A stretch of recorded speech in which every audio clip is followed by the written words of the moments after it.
All right, so you guys have sent in some pretty intense stuff. We're talking some serious global issues. We're going to try to get to the bottom of it today, really dive deep into this boiling point, right, with Iran over their nuclear ambitions and what's really going on in the conflict in Ukraine. Right. Now, we've got these two commentators, right, both experts, offering some pretty strong takes. Yes. And sometimes they agree, but sometimes they don't, which I guess makes it more interesting, right? Yeah. So our mission today is to really break it all down, figure out where they might be leading us with these scenarios they're painting Right. and give you the key takeaways, okay? But remember, we're not taking sides here. Think of us as like your guides through this dense material, not advocates for any one side, all right? Correct. So let's start with these pretty alarming claims about Iran's nuclear program, okay? Okay. What jumps out right away is this idea that Iran is really, really close. We're talking days or weeks, close to having a fully operational, deliverable nuclear weapon. Yes. And this isn't just some random theory, right? This first commentator, he actually brings up an alleged CIA assessment, agreeing with this timeline, which was supposedly presented directly to former President Trump. Right. And the way the source paints it, Trump was not happy about it at all, Yeah. saying it was quote-unquote unacceptable, which, mirrors Israel's position on this whole thing for a long time now. Yes. But the interesting thing is the commentator suggests Trump didn't want to get sucked into a conflict based on Israel's timetable. Correct. He wanted to deal with Iran directly. So what we're seeing here, potentially, is this urgency, this belief that Iran is so close to a bomb Right. that it pushed the U.S., or at least Trump, towards a more direct and maybe even a unilateral approach to the problem. Absolutely. And, to really emphasize the urgency, Yeah. the source actually quotes Trump directly, saying something like, 2 weeks or I blow you off the face of the earth. Wow. Now, obviously, we can't confirm if those were his exact words. Sure. But it really drives home how serious the situation was, at least from this expert's perspective. Right. It's not just about the words, though, right? The commentator actually digs into why such an extreme threat might even be on the table in the first place. And that's where things get even more interesting. Yeah. He reminds us about all the past talk, right? All the debates about using military force against Iran's nuclear sites. Right. But the issue was, back then, the general assessment was that conventional weapons just wouldn't be enough. Right. Right. These facilities are very deep underground, places like FO's plants, Natanz, seriously hardened targets. For anyone who needs a refresher, these are some of Iran's key nuclear sites. And getting to them is not easy at all. Precisely. And Yeah. so, according to this expert, this realization that conventional weapons just wouldn't cut it, Right. that's what prompted this significant shift in the U.S. nuclear strategy under Trump. Hmm. They started developing and deploying what they call low-yield nuclear weapons. Okay. Specifically, the commentator mentions the W-76D2 warhead designed for the Trident missile, Okay. which is supposed to be incredibly accurate and can penetrate deep underground. And then there's the redesigned B-61 gravity bomb, also modified for better penetration. Now, what's really important for everyone to grasp here is that these low-yield weapons are designed to be, well, more usable than traditional nuclear weapons. They're Yeah. more precise, cause less widespread destruction. But that, in a way, makes them even more dangerous because some people might see them as a more thinkable option in a limited strike scenario, Right. which is a scary thought. It's a big shift. Yeah. So basically what the commentator's saying is that these weapons are out there. Yes. They're ready to go, and they're specifically meant to target Iran's nuclear program Correct. because conventional options are seen as ineffective. That's the idea. And, when you put it all together with those alleged threats from Trump, this expert seems to believe he was actually signaling the possible use of nukes. Yep. That's a huge escalation, and it's no wonder the commentator says he personally conveyed this danger to his contacts in Iran, Right. presenting it as an existential threat to their country. A nuclear war with the U.S. is not something any country wants, Of course not. and certainly not one Iran could win, even if they could, say, inflict some short-term pain like spiking oil prices. Right. But the analysis goes even further and suggests that the U.S. is already prepared for that kind of economic blowback. Yeah. They've developed strategies for energy independence to basically weather the storm, Interesting. and they describe the potential U.S. attack as, and I'm quoting here, violent, quick, decisive, a comprehensive nation melting exercise aimed at taking out Iran's nuclear sites and leadership. Wow. And this is important. The commentator's not advocating for this, okay? He's clearly against it. Right. But he's presenting it as a very real possibility based on his understanding of what was happening at the time. Absolutely. And to add to that, Yeah. He also points to this unusual move by Trump to supposedly seek congressional approval for such an action. Okay. He interprets this as a sign that it would be a full-on nation-killing strike. That is chilling. And, it raises some really important questions for all of us about just how far a country is willing to go, about those red lines for extreme military action, about the balance of power in the world. Definitely. The danger here is massive, right? We're talking about the first use of nuclear weapons since Nagasaki, which would be a defining moment in history. And it potentially fits with what some say is this U.S. doctrine of preemptive use, even if they aren't directly attacked with nuclear weapons first, although in this case, it would be based on the perceived imminent nuclear threat from Iran. Right. And their justification would be that, well, Iran supposedly isn't allowed to have this kind of nuclear capability, and they are on the verge of getting it. Right.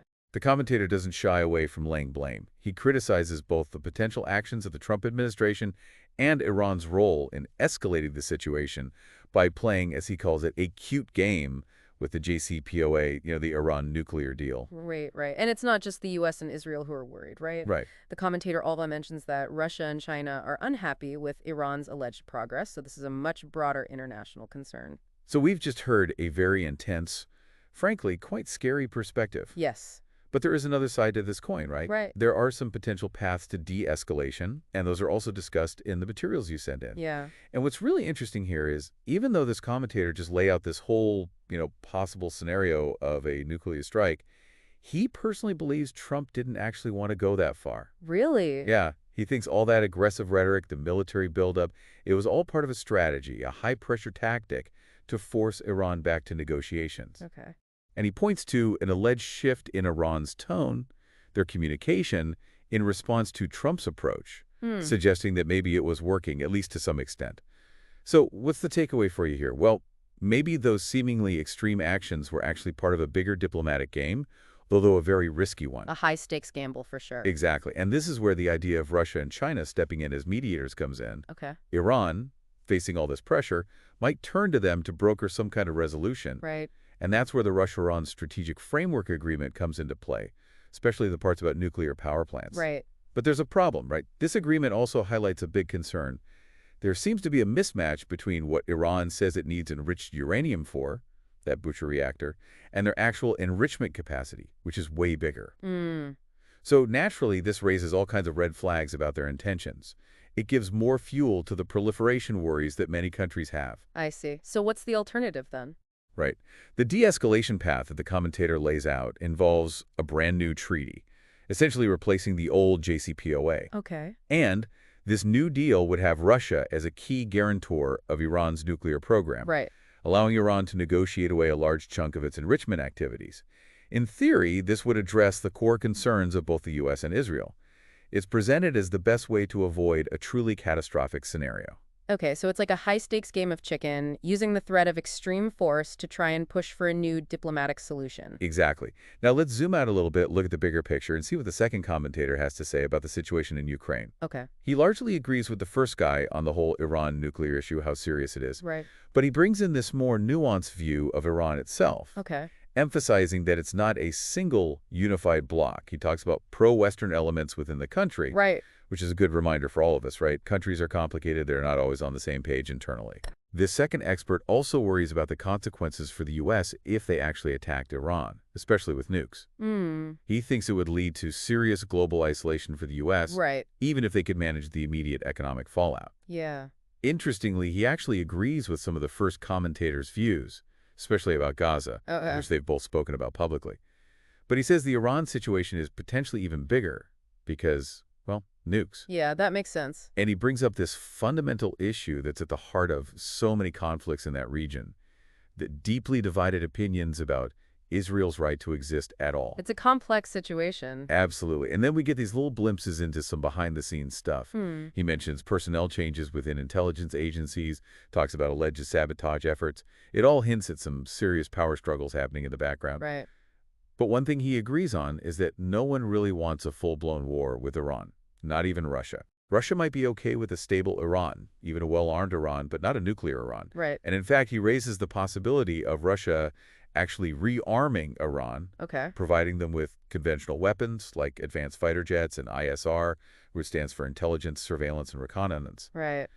But then there's this really curious development that he mentions Apparently, there's this upcoming meeting between the U.S. and Russia in Riyadh, Hmm. and the Russian foreign minister won't be there. Instead, it's going to be FSB advisors. Oh, interesting. Yeah, so it's got everyone speculating what's the real agenda of this meeting. Right. Now, shifting gears to Ukraine, this expert says Trump is in uncharted territory over there. Wow. He describes Ukraine as burning Yeah. and suggests that Russia kind of anticipated this disruption of energy transit. He even mentions a specific attack on a key energy facility, partially owned by Chevron and Mobil. Okay. So it seems Russia was thinking ahead about the economic consequences of the conflict. That's pretty strategic. Absolutely. Now, he doesn't hold back when describing the reaction from the British political and military establishment. Mm. He uses words like insanity and says their actions are bordering on psychiatry-level type events. Ah. And he talks about this feeling of widespread panic and desperation among European countries. Okay. He even says, and this is interesting, he identifies himself as a Cold Warrior 1.0. Yeah. And he's never seen anything like this before. That's saying something. Right. So what's changed? Well, he suggests that Trump is finally getting more accurate intelligence about the situation in Ukraine. Okay. Apparently, he was initially misinformed, Really? and now people within the intelligence community are giving him the real picture. Wow. And then we get this really harsh critique of the early stages of the Ukraine conflict. Mm-hmm.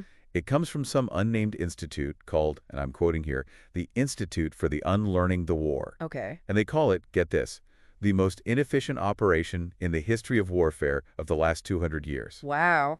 And this is despite the fact that it was supposedly planned in advance. That's a pretty damning assessment. It is. And he throws out some pretty staggering numbers for Ukrainian losses. 69,000 killed, 350 main battle tank, thousands of APCs. The human cost is enormous. Yeah, that's a lot of casualties. And the territorial gains from a recent Ukrainian offensive, he describes it as a small wedge, only about half the size of New York City's boroughs, taken at a huge cost in lives. Hmm. And here's another claim. This offensive was supposedly directed from Ramstein Air Base in Germany, Okay. using this super-secret wargaming software called Swift. Interesting. And he also mentions allegations of atrocities committed against Russians, both military and civilians. Okay. This expert believes Trump can't just easily pull the U.S. out of this mess. He sees it as something bigger than just, profits for the military-industrial complex. Right. But the U.S. is still providing ISR, that intelligence and surveillance, to the remaining Ukrainian forces. Okay. And he says they might even be dipping into untouched U.S. stockpiles to do it. Hmm. And we get what's presented as the first confirmation of mass conscription of 18-year-olds happening in Ukraine, Wow. which is another reminder of the tragic human toll this conflict is taking. Yeah. And then there are even doubts about Ukraine's actual population size now. Some estimates put it as low as 18 or 19 million. That's a significant drop. It is.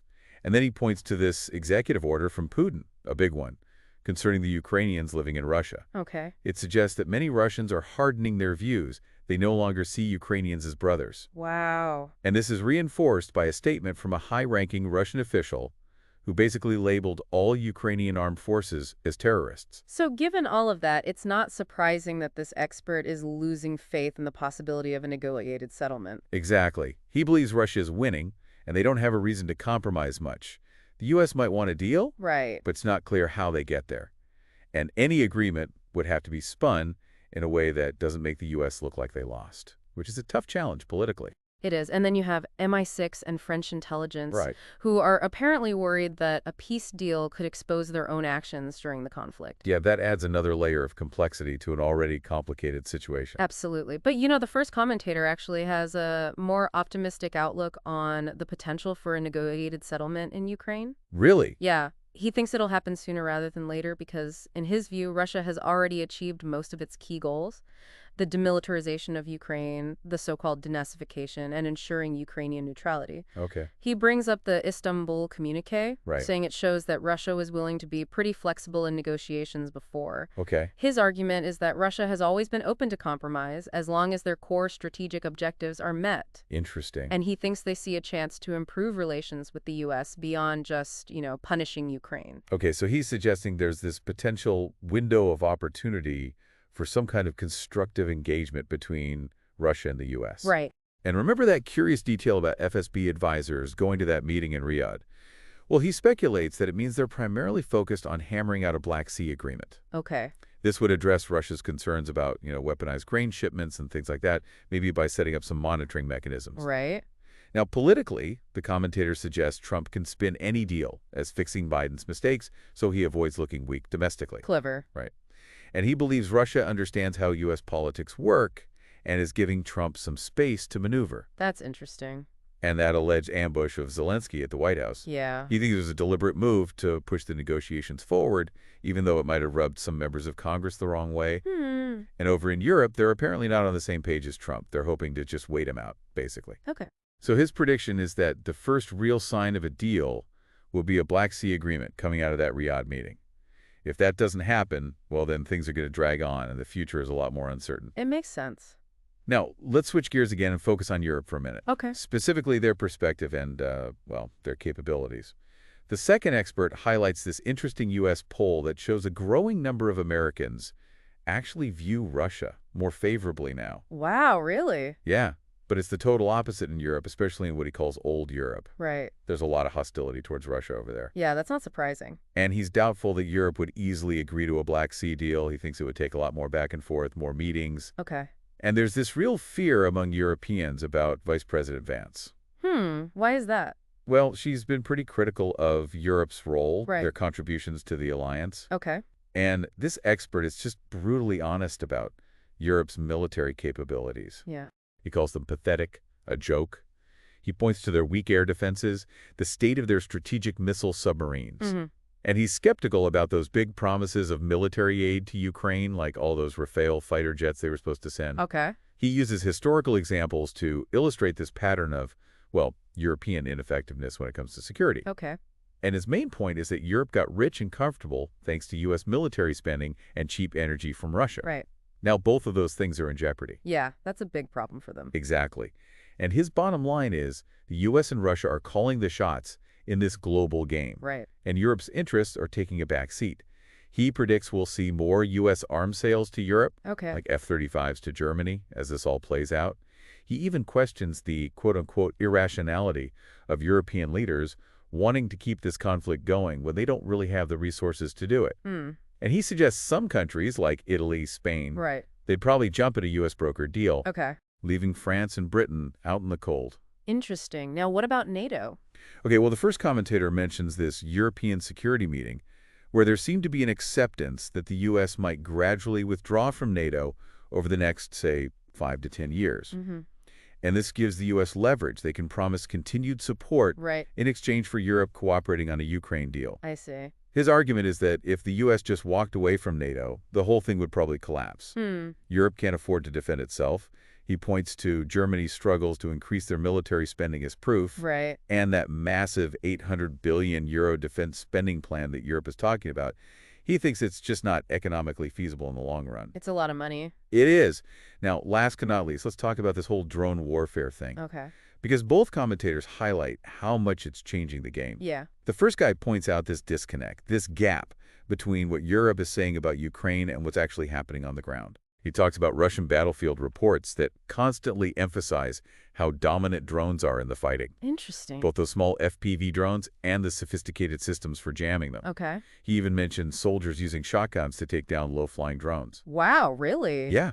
So the way he sees it, this conflict has fundamentally shifted away from those big traditional battles. Right. It's all about drones now, and both Europe and the U.S. are behind the curve in adapting to this new reality.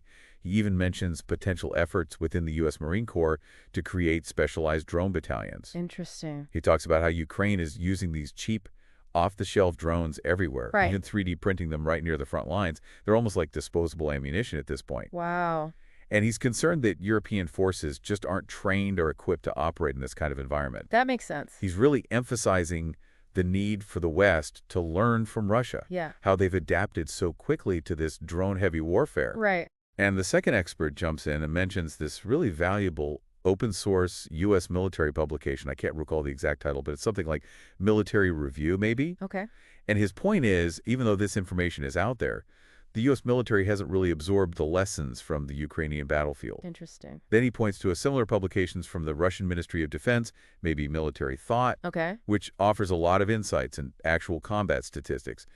And there are even English summaries available, which tells you they know Western intelligence is reading this stuff. And he emphasizes this idea that it's not just about winning tactical battles. Right. It's about operational and strategic victories. Right, right.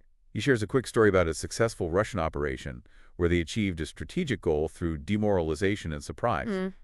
And he talks about this Russian Major General, Romanchuk, who supposedly rewrote their whole defensive doctrine based on real-world experience in Ukraine. Okay. And those changes were implemented and proved to be really effective, like along that Stavitsky line, which some people call the Surovikin line. Right. They couldn't even breach the security zone. Wow. And even those simple things, like using shotguns against drones, it shows how quickly they're adapting. It's impressive. Yeah, and it's interesting, right?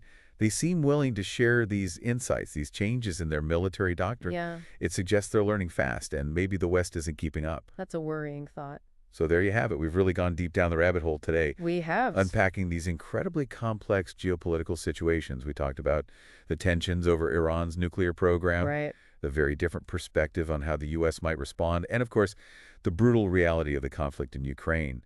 We touched on the prospects for peace, the future of European security, Right. and how drone warfare is changing everything. It's a lot to process. It is. The material you sent paints a picture of a world in constant flux, right? A lot of uncertainty, the potential for big shifts in power. And these contrasting viewpoints show just how hard it is to predict what comes next, all these interconnected factors. It's fascinating and scary at the same time. It really is.